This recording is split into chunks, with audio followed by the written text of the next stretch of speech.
Assalamualaikum warahmatullahi wabarakatuh. Selamat siang, salam sejahtera untuk kita semua.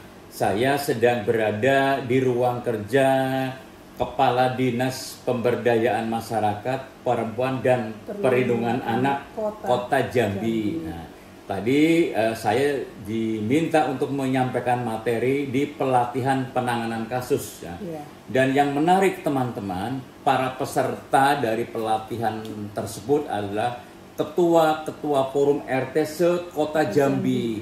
Dan yang juga menarik itu ternyata di Kota Jambi itu ketua RT banyak yang mantan pejabat ya Bu ya. Ada mantan camat, ada yang wartawan, ada yang akademisi. Ada yang akademisi. Nah, ini luar biasa, dan cerita mengenai RT di Jambi itu menarik karena baru saja mereka dilantik ya. Berapa orang Bu? Melakukan pemilihan RT serentak pada Kota Jambi. Pemilihan RT secara serentak yang jumlahnya berapa Bu? Dari 1.650 RT yang dilakukan pemilihan serentak se-Kota Jambi itu sebanyak 1.299 RT. Baik. Jadi RT-RT itu ada di bawah dinas yang Ibu pimpin Bu ya? Iya, betul Pak. Oke, terus mereka juga setelah dilantik, mereka diberi semacam pembekalan, apa namanya Bu? Retreat seperti kepala daerah, RT juga diberikan retreat. Seperti calon kabinet kemarin Bu ya? Iya betul. Apa aja materinya Bu? Materinya itu tentang yang bersentuhan langsung ke masyarakat. Misalnya bagaimana masyarakat harus peduli administrasi kependudukan. Itu diisi oleh Kadis Capil Kota Jambi. Bagaimana penanganan jika ada bahaya kebakaran, diisi oleh Kadis Pemadam Kebakaran. Bagaimana agar lingkungannya tertib dan ketertiban umumnya selalu terjaga, diisi oleh Satpol PP. Penanganan dari Dinas Sosial, penanganan sampah di tingkat masyarakat, ini yang paling penting Pak. Nah Ibu, itu diberikan oleh Kadis Lingkungan. Mereka kan bukan pejabat ya, tapi merupakan struktur kemasyarakatan, organisasi kemasyarakatan, tetapi peran mereka dalam ikut serta mencegah dan memberikan penanganan terhadap kasus-kasus anak kan besar sekali. Nah, tadi karena saya dari KPI menyampaikan materi ini nih, peran masyarakat dalam mencegah dan penanganan kekerasan terhadap anak. Nah, saya katakan kepada para camat bahwa peran mereka itu besar. Jadi bisa melakukan pencegahan, termasuk mendeteksi setiap kasus supaya tidak membesar.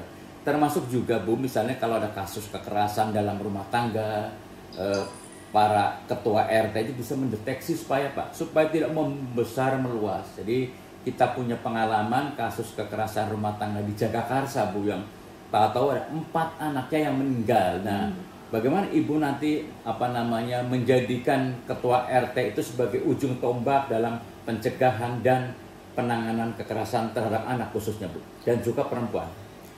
Saya bersyukur Pak, karena di Kota Jambi urusan pemerintahan di bidang pemberdayaan masyarakat itu disatukan dengan urusan di bidang pemberdayaan masyarakat dan perlindungan anak Pak.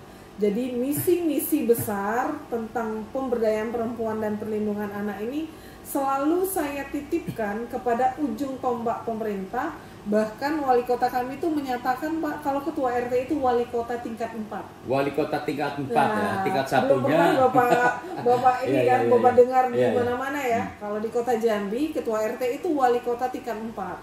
Jadi ini kita angkat perannya dan kita selalu menitipkan misi-misi besar dari Bapak Presiden dengan astacitanya yang dituangkan tentunya dalam RPJMD Kota Jambi, dan juga ini nanti akan disampaikan sesuai dengan perangkat daerahnya masing-masing kepada ketua RT. Karena ketua RT ini ujung tombak pemerintah Pak. Bahkan yang unik satu lagi yang Bapak belum ketahui, kami akan membuatkan program Kampung Bahagia. Di setiap RT? Di setiap RT akan diberikan dana sebesar 100 juta rupiah per RT. Dari wali kota? Dari wali kota. gambaran kampung bahagia itu apa, Bu? Jadi di dalam kampung bahagia ini Pak, semua program-program pemerintah ini seluruhnya menjadi aspirasi dari masyarakat rendah. Selama ini Pak, dalam program perencanaan pembangunan yang kita ketahui di Indonesia, banyak sekali yang dijalankan itu top down ya. Program dari pemerintah, suara dari bawah kurang. Ya. Jadi kita balik sekarang itu dengan button up atau pembangunan dari berbasis masyarakat.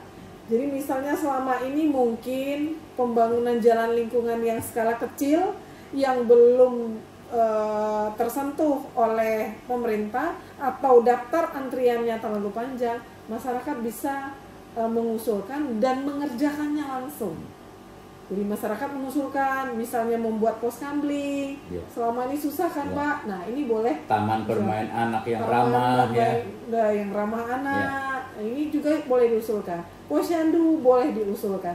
Dan pengembangan ruangan bermain anak, misalnya sarana bermainnya boleh diusulkan Pak di dalam program Kampung Bahagia ini. Bu, saya lihat orang-orang atau masyarakat di Kota Jambi itu minat untuk menjadi ketua RT juga luar biasa, Bu. Apa yang membuat mereka tertarik, Bu ya? Padahal mereka bukan orang-orang yang pengangguran lah, Bu.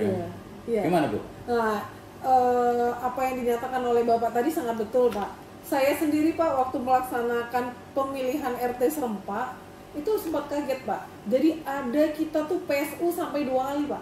Pemilihan suara ulang itu 2 kali.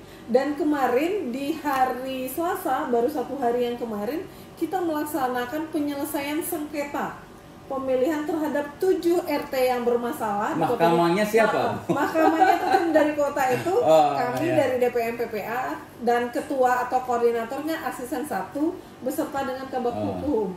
Bahkan dari anggota DPR Komisi 1 juga ikut nimbrung Pak, tanpa dibayar. Semuanya ini murni dari partisipasi masyarakat. Dan kembali ke soal proses pemilihan ketua RT, Bu. Kalau di kampung saya di Jakarta, kalau pemilihan RT itu malam hari, paling rapat kecil di rumah, di antara yang diundang banyak juga yang tidak datang. Kalau di sini seperti juga peminatnya banyak, ada kompetisi, ada gambar-gambar, ada surat suara, begitu ya Bu? Iya.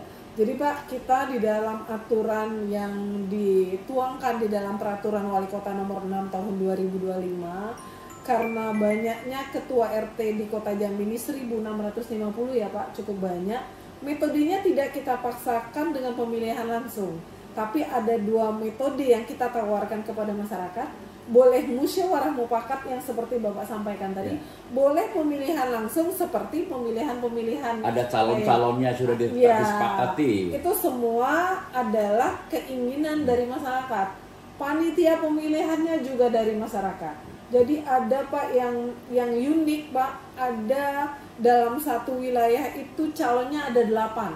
Sehingga surat suaranya itu besar dan foto ke-8-nya itu ada dalam surat suara. Ada juga RT yang menyelenggarakan pemilihannya dengan menyampaikan visi misi Pak. Oh gitu. Seperti layaknya kepala daerah. Jadi yang didengarkan oleh semua masyarakat ini visinya apa, yang calonnya nomor urut 2 visinya apa, nanti masyarakat diminta untuk memilih sesuai. Dan pelaksanaan pencoblosan ini di hari yang sama serentak ya? Di hari yang sama serentak, tapi waktunya kesepakatan dari warga tersebut. Jadi ada pagi, ada siang, ada sore, dan ada malam. Oke, terus Bu, mungkin terakhir Bu, apa yang Ibu harapkan kaitannya dengan perlindungan anak dan perempuan dengan kekompakan RT-RT ini Bu? Harapan saya dan rasa optimis saya Pak, dengan kekuatan ketua RT, apalagi sudah dipilih secara serentak ya Pak, sudah dilantik secara serentak, sudah dilakukan retreat, pelantikannya dihadiri langsung oleh Wakil Menteri Dalam Negeri Pak. Saya berharap permasalahan tentang perlindungan anak ini bisa diminimalisir dan bisa dicegah sesegera mungkin oleh ketua RT. Untuk itu makanya dalam setiap kegiatan saya selalu melibatkan ketua RT sebagai peserta ketika ada kegiatan-kegiatan di dinas kami. Baik Bu, dan ini sebelum saya lupa tadi juga saya sampaikan kepada para ketua RT bahwa kalau ada kekerasan di rumah tangga di lingkungan Kota Jambi itu ketua RT punya hak untuk memantau. Jadi untuk mengetahui apa yang terjadi di rumah tersebut untuk memitigasi minimalisir ya risiko-risiko yang timbul. Jadi misalnya ada sebelum kasus KDRT terjadi, apalagi sampai menimbulkan korban anak, ketua RT bisa memantau apa yang terjadi, dan itu bukan berarti ketua RT itu ikut campur dalam urusan rumah tangga seseorang, karena dalam rumah tangga juga ada anak yang harus diselamatkan. Mungkin Ibu juga perlu menekankan hal itu. Dan itu sebagian besar sudah dilakukan di Kota Jambi, Pak, oleh seluruh ketua RT. Kita kebetulan ada call center Bahagia 112, Pak, di mana setiap masyarakat bisa mengadukan permasalahan kekerasan rumah tangganya secara langsung 24 jam, dan biasanya yang mendatangi lokasi itu ketua RT-nya, Pak. Jadi ketua RT-nya juga terus kami bekali bagaimana cara mitigasi jika terjadi kekerasan di dalam rumah tangga. Baik Ibu, terima kasih obrolannya. Mudah-mudahan Dinas Pemberdayaan Masyarakat Perempuan dan Perlindungan Anak Kota Jambi selalu sukses ya, melindungi anak-anak, melindungi perempuan, dan memajukan Kota Jambi, mewujudkan Jambi sebagai kota yang membahagiakan. Terima kasih sudah nonton video ini. Assalamualaikum warahmatullahi wabarakatuh. Waalaikumsalam warahmatullahi wabarakatuh.